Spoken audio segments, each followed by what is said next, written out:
The Secret Garden by Frances Hudson Burnett. Chapter 5. The Cry in the Corridor. At first, each day which passed by for Mary Lennox was exactly like the others. Every morning she awoke in her tapestried room and found Martha kneeling upon the hearth building her fire. Every morning she ate her breakfast in the nursery, which had nothing amusing in it. And after each breakfast, she gazed out of the window across to the huge moor, which seemed to spread out on all sides and climb up to the sky.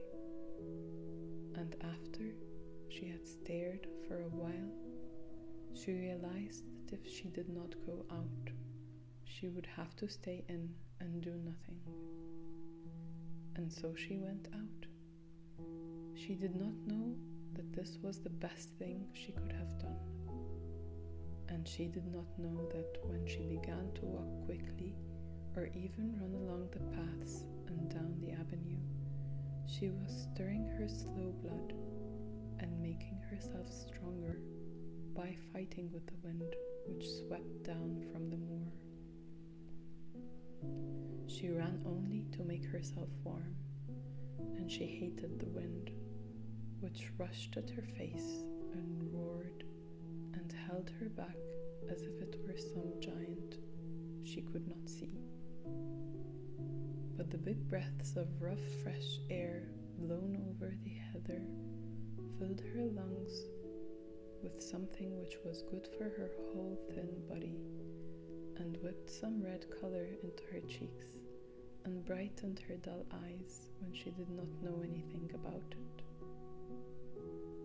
But after a few days spent almost entirely out of doors, she wakened one morning knowing what it was to be hungry.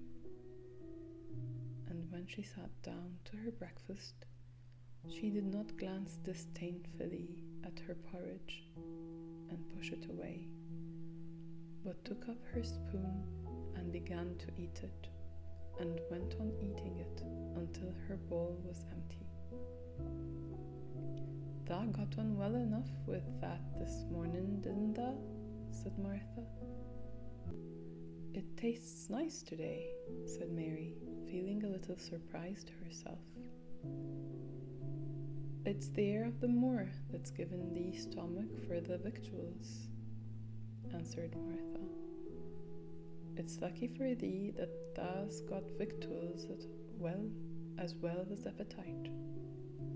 There's been 12 in our cottage as had the stomach and nothing to put in it. You go and play in you out o' doors every day, and you'll get some fresh flesh on your bones, and you won't be so yeller." "I don't play," said Mary. "I have nothing to play with." "Nothing to play with?" exclaimed Martha. "Our children plays with sticks and stones. They just runs about and shouts and looks at things." Mary did not shout, but she looked at things. There was nothing else to do.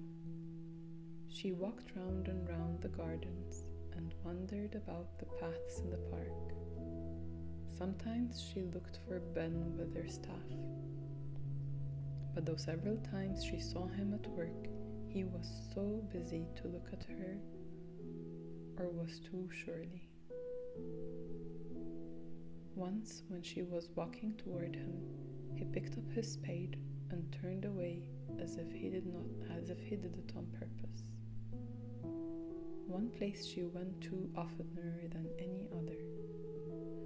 It was the long walk outside the gardens with the walls round them. There were bare flower beds on either side of it, and against the walls ivy grew thickly.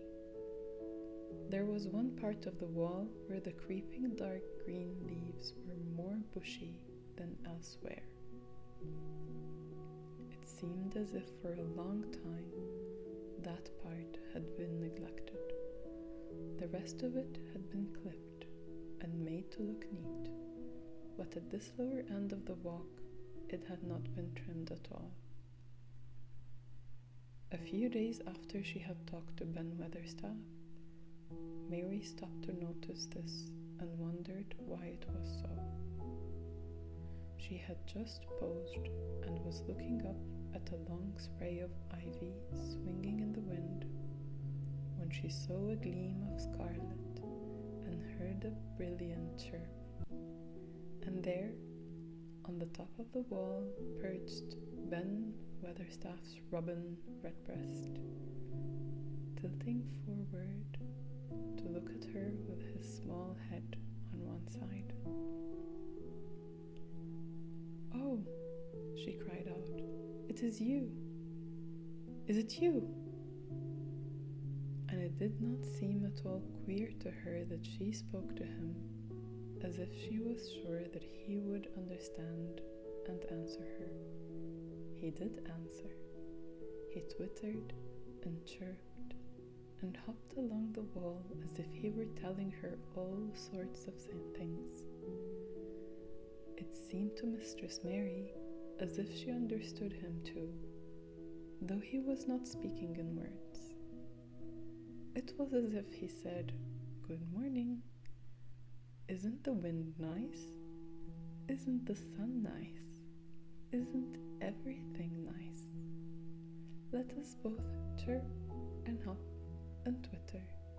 Come on, come on."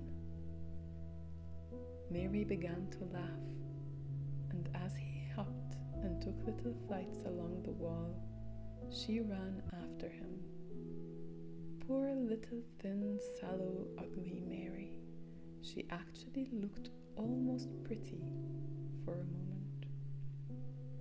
"I like you, I like you," she cried out, pattering down the walk, and she chirped and tried to whistle, which last she did not know how to do in the least. But the robin seemed to be quite satisfied and chirped and whistled back at her. At last he spread his wings and made a darting flight to the top of a tree, where he perched and sang loudly. That reminded Mary of the first time she had seen him. He had been swinging on a treetop. He had been swinging on a treetop then, and she had been standing in the orchard. Now she was on the other side of the orchard and standing in the path outside a wall, much lower down, and there was the same tree inside. "It's in the garden. No one can go into," she said to herself. "It's the garden without a door. He lives in there. How I wish I could see what it is like." She ran up the walk to the garden door she had entered the first morning. Then she ran down the path through the other door, and then into the orchard.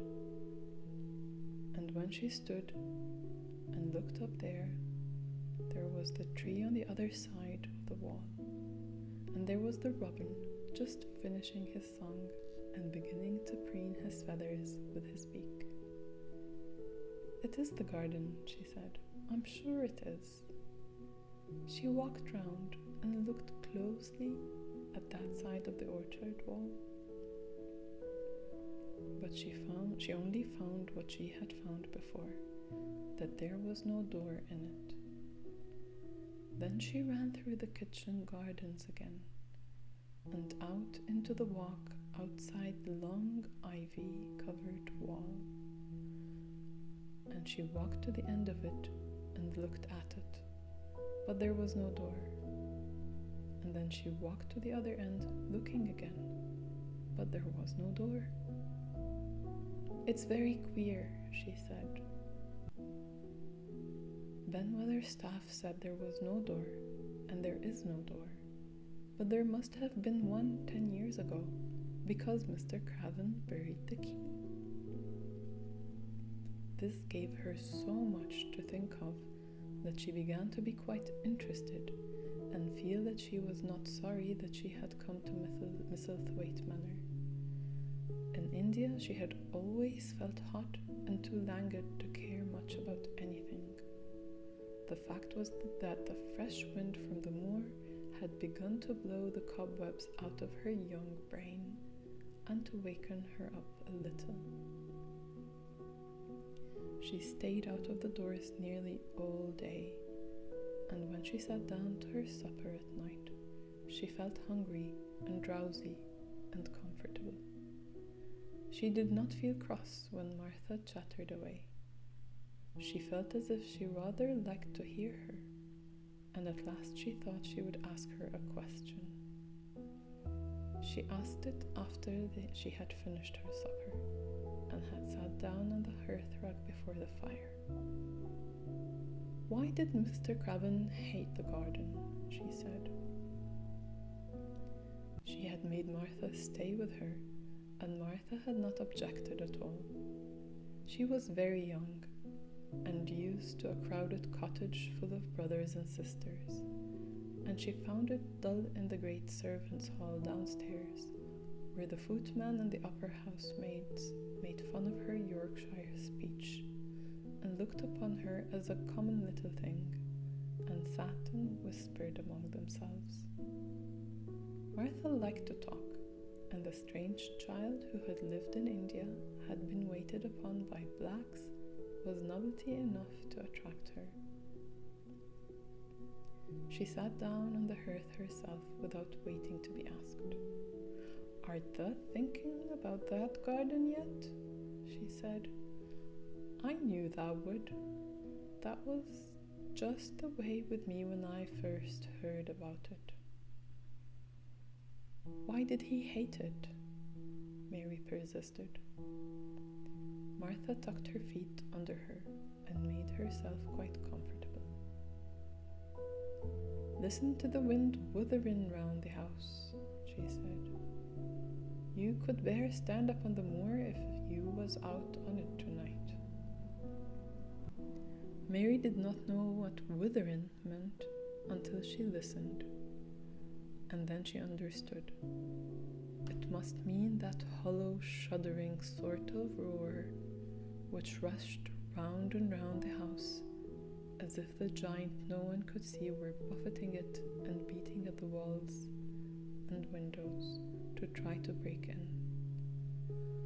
But one knew he could not get in, and somehow it made one feel very safe and warm inside a room with a red coal fire.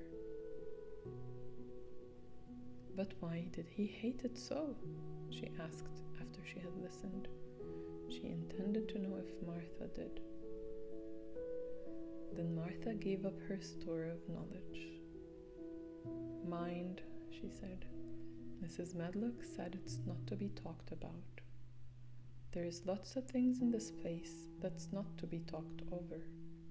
That's Mr. Craven's orders. His troubles are none servant's business, he says.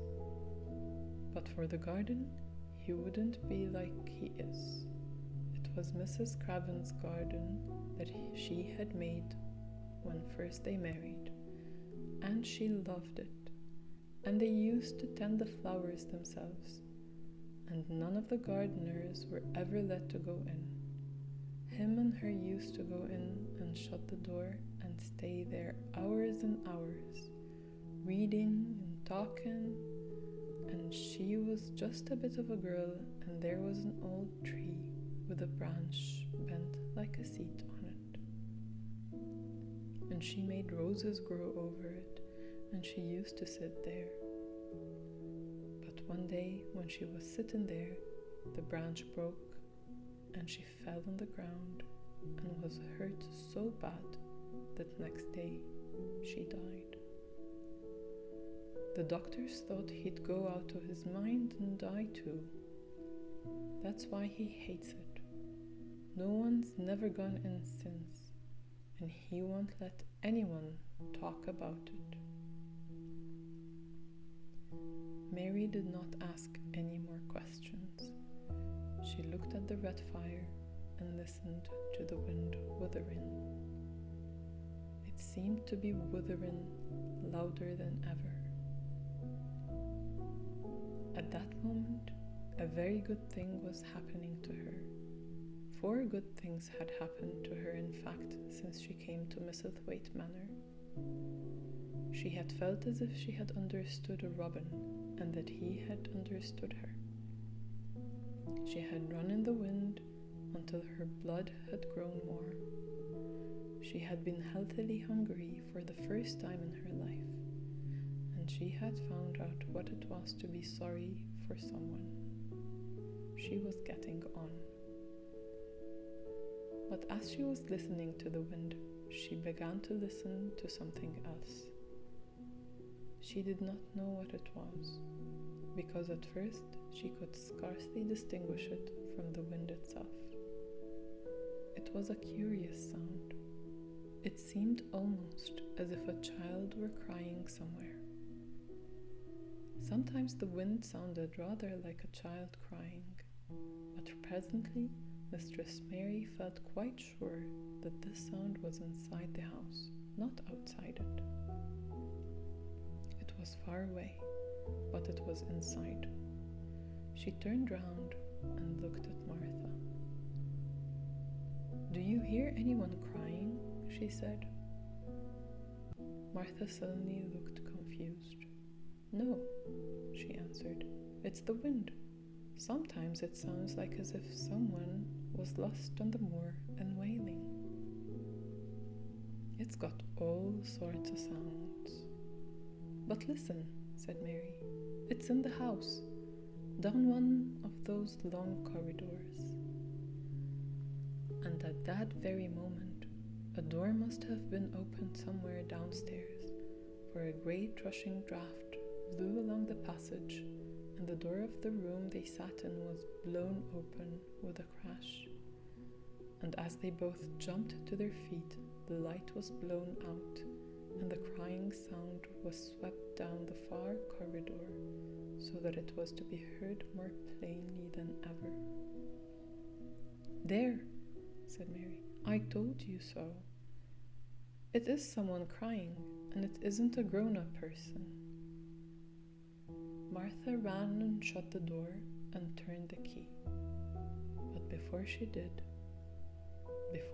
it, they both heard the sound of a door in some far passage shutting with a bang. And then everything was quiet, for even the wind ceased whithering for a few moments. "It was the wind," said Martha stubbornly. "And if it wasn't, it was little Betty Butterworth, the scullery maid. She's had the toothache all day." But something troubled and awkward in her manner made Mistress Mary stare very hard at her. She did not believe she was speaking